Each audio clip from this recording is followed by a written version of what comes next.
I was only 3 months old when I came to the United States. I didn't choose to cross a border. I didn't even know what a country was. This has always been my home. I grew up eating peanut butter and jelly, speaking English, watching cartoons. On Saturday mornings, my friends, my school, my dreams, everything was here. And for most of my life, I believed I was just like everyone else. Until a letter from the government arrived on my 19th birthday. A letter that said I had 30 days to leave and return to a place I had never even been. The first time I realized I was different. I was 17. Everyone at school was talking about college applications, scholarships, dorms, dreams. And when I tried to fill out my application, the form stopped me. Invalid Social Security number. I didn't even know what that meant. I went home in silence, my heart pounding. That night, my mom sat down and cried as she told me the truth. "Brought you here when you were just 3 months old," she said. "You were sick." I was scared, and this was the only way. We had crossed a border in silence, and from that moment on, we lived in the shadows. No papers, no safety net, no future, just survival. My parents worked 2, sometimes 3 jobs. They paid taxes using ITINs, obeyed every law, never got in trouble. They taught me to keep my head down, to never draw attention. No government, no forms, no questions. My mom would whisper, and I listened until I couldn't anymore. At 18, I started cleaning houses and babysitting under the table. I studied at night, volunteered when I could. My dream was to become a social worker, to help people like us. But that dream started to die the moment I realized I wasn't in the system. To the country I grew up in, I didn't exist. Still, I tried to apply for DACA. I had hope. I believed the system would see that I was raised here, educated here, loyal to this country. But I was too late. The deadline had passed by just a few days. One clerk said to me, "I'm sorry, you're not eligible." Just like that. A future. Erased by a date on a calendar. Then came the notice. A formal letter from ICE.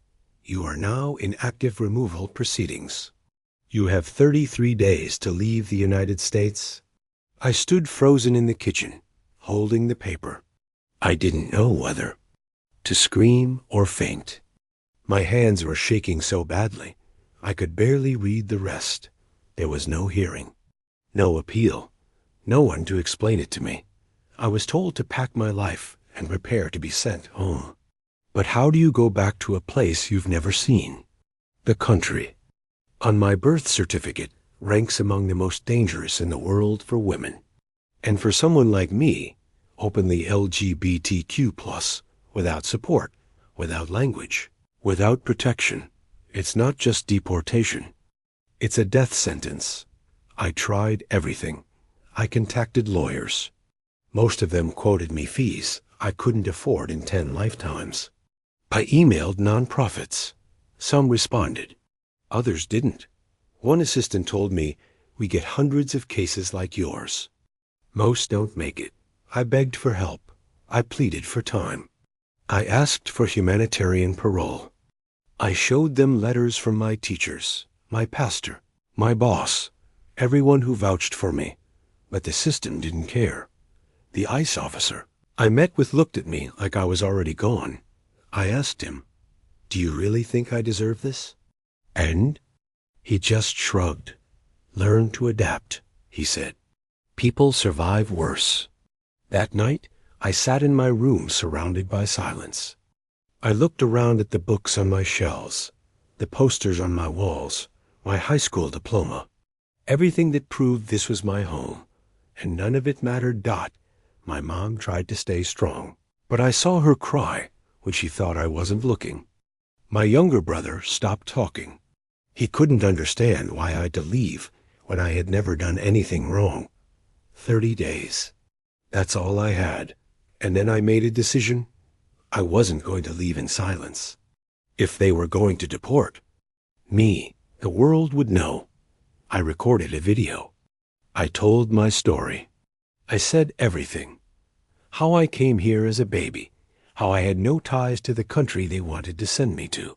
How I feared for my life. I posted it on social media, terrified. When I woke up the next morning, the video had exploded. Thousands of comments. People shared it across platforms. News stations started calling. A senator's office reached out. A nonprofit offered me a pro bono lawyer. Students I had never met held rallies at their schools. Suddenly, I wasn't invisible anymore. But ICE didn't back down. Even with all the attention, the case stayed open. The deportation order remained active. And 3 days before the deadline, they came. 3 black SUVs parked outside our apartment. Agents knocked on the door hard enough to shake the walls. My mom screamed. My brother hid in the bathroom. I stood in the living room, ready to be taken. And then something happened I never expected. One of the agents, a woman, stepped away from the group and made a phone call. I heard her say my name. She was reading my file. 5 minutes passed. 10. Then she came back inside and said, "She has a stay. It's pending. If we remove her now, it'll be on us." There was silence. A radio crackled. One agent looked like. He wanted to protest, but DIDN single quotes T. Then, without another word, they left. Not because they wanted to, but because they knew the world was watching. They didn't take me that day. But they didn't say I was safe either. I watched the black vans drive off, wondering if they'd return at midnight, or at dawn, or at my job. For the first time in weeks, I could breathe, but the fear never left. Every knock on the door made me jump. Every unknown number on my phone made my chest tighten. The stay they mentioned wasn't an approval. It was a pause, a maybe, a don't move yet. That night, I couldn't sleep. My mom lay awake too, staring at the ceiling in silence. None of us talked. We were too exhausted, too numb. The next morning, I went through my inbox and saw over 2,000 new messages. People from all over the country, strangers, telling me they were praying for me. Some had stories like mine. Others just wanted to say, "You're not alone." And still, the silence from immigration was deafening. No update. No hearing scheduled. No letter. Just the ticking clock of my life, waiting for someone else to decide if I get to live it. I tried to go back to work, but my boss asked me to take time off. He said there were concerns that my presence might bring trouble to the business. I didn't blame him. But it felt like another door slamming shut. At the clinic where I used to volunteer, they said I couldn't continue without a valid ID. At the library, I was told I couldn't renew my card, even in the city I was raised in, even in the place where I had memories on every block. I was becoming invisible, unwelcome, untouchable. So I hid. I stayed home for days, a prisoner in my own apartment.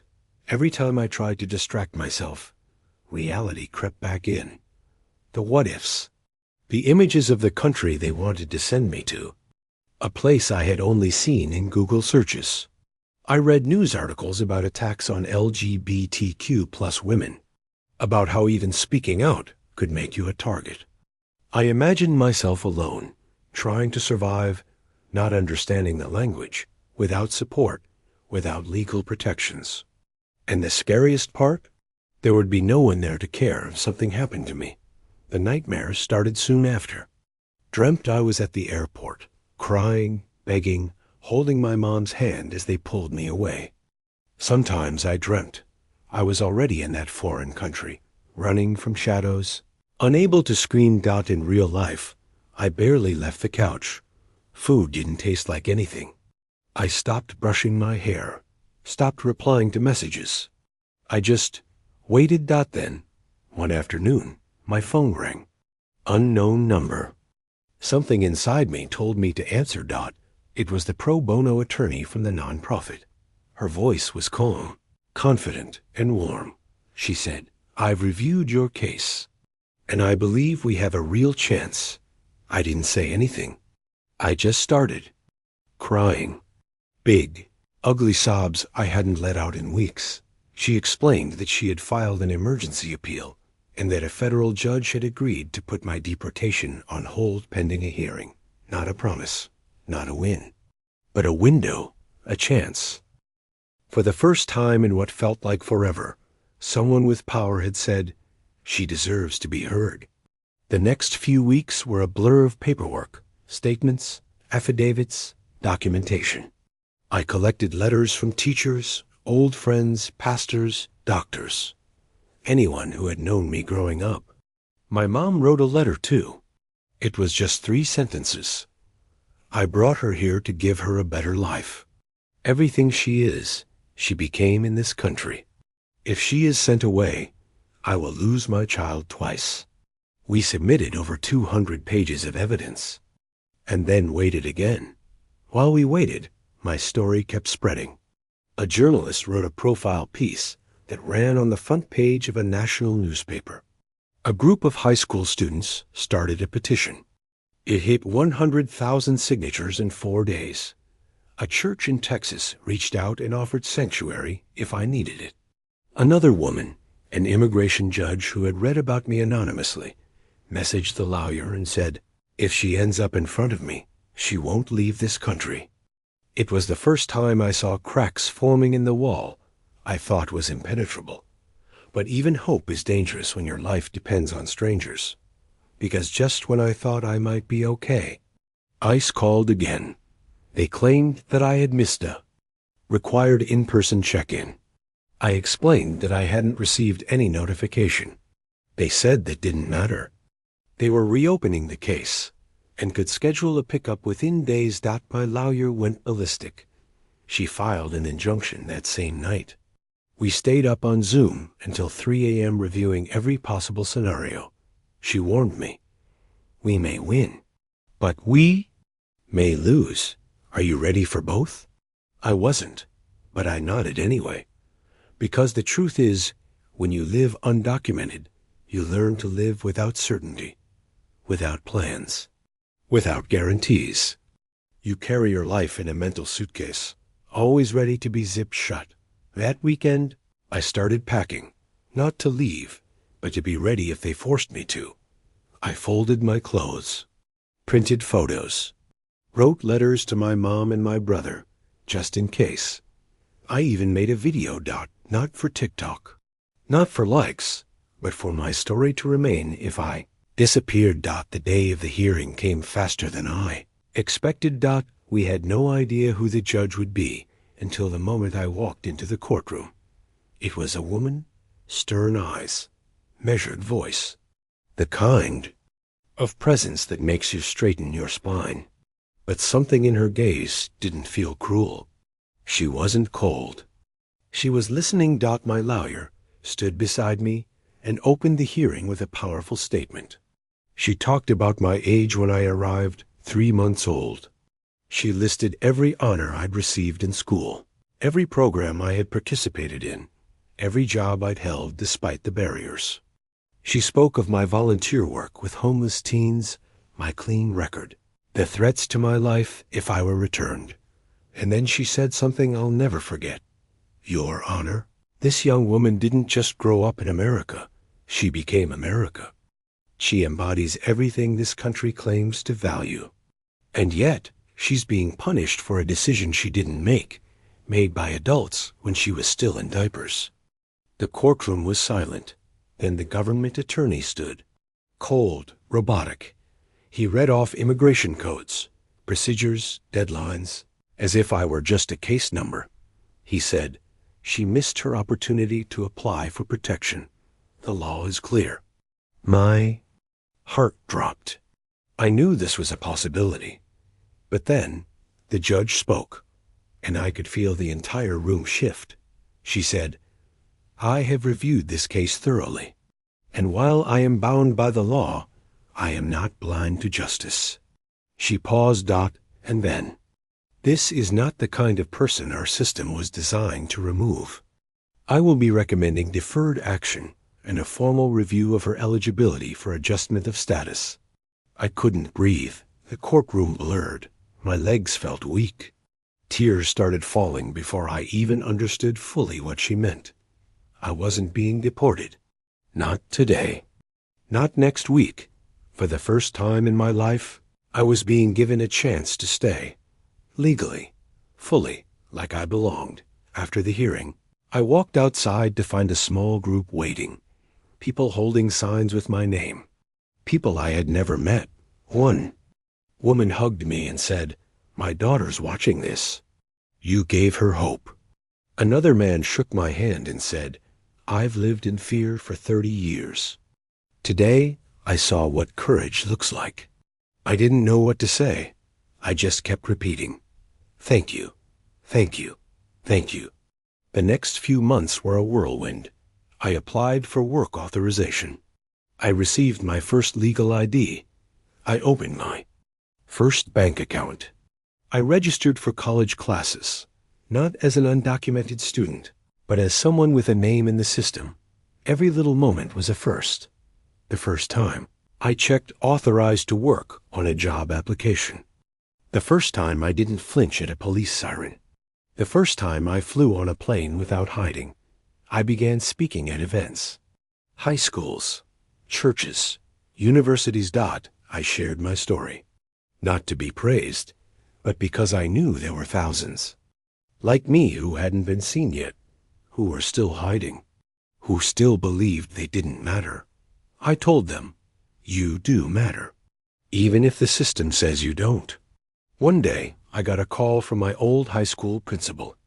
She said a student had come into her office after hearing me speak online. She confessed she was undocumented and terrified. But after watching my video, she asked for help. That girl later got connected to legal aid and is now attending college on a scholarship. That moment, that single ripple from something I once thought would destroy me, that's when I realized this isn't just my story. It's our story. It's the story of resilience that refuses to die in the dark. I still don't have a green card. I'm still in the process. There are days I fear it could all be reversed. But there's a difference now. Now, I'm not invisible. Now, I'm not alone. Now, I have a voice, and I know how to use it. If you're watching this, and your life is held together by threads, by silence, by hiding, by fear, know this: you are not illegal. You are not broken. And your story is not over. I was almost erased, almost deported to a country I didn't remember, to a place where people like me disappear. But today, I walk in the open, and I fight not just for me, but for everyone still waiting to be seen.